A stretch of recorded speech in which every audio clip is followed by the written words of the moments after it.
couple of days ago, we saw a very interesting image circulating on social media that implied that an alliance possibly exists between los Mayito Flacos and the Santa Rosa de Lima cartel in the state of Guanajuato.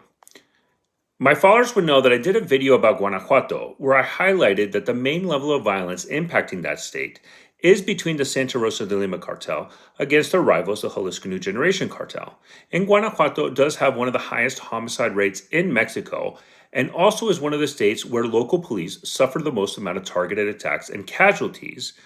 across Mexico. And Guanajuato is known for its high levels of violence.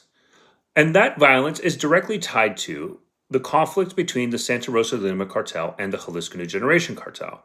So it would make sense that the Mayito Flacos might want to have an alliance with the Santa Rosa de Lima cartel to fight against their rivals, the Jalisco New Generation cartel, in a separate state. And this kind of fails in a broader pattern that we're seeing of after the Chapitos Jalisco New Generation cartel alliance was announced, we're seeing the Mayito Flacos respond accordingly and forming their own alliance. Before the Chapito Jalisco New Generation cartel alliance was formed, we already knew of the Mayito Flaco with Chapo Isidro, followed by possible an alliance with the Northeast Cartel, or CDN, and now possibly with the Santa Rosa de Lima cartel, that although is not one of the largest cartels in Mexico, it is a predominant player in the state of Guanajuato fighting against Jalisco New Generation. The image is hard to confirm if it's in fact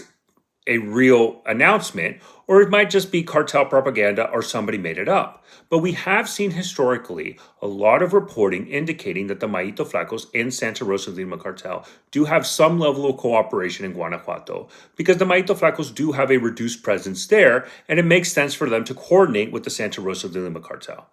Guanajuato is a very important state for a lot of drug trafficking organizations and cartels, so the Mayito Flacos do have a vested interest in coordinating with the Santa Rosa Lima cartel. We just don't know if this specific image is true or is just something that's made up, but regardless, it does fit historical patterns of a possible alliance between both cartels.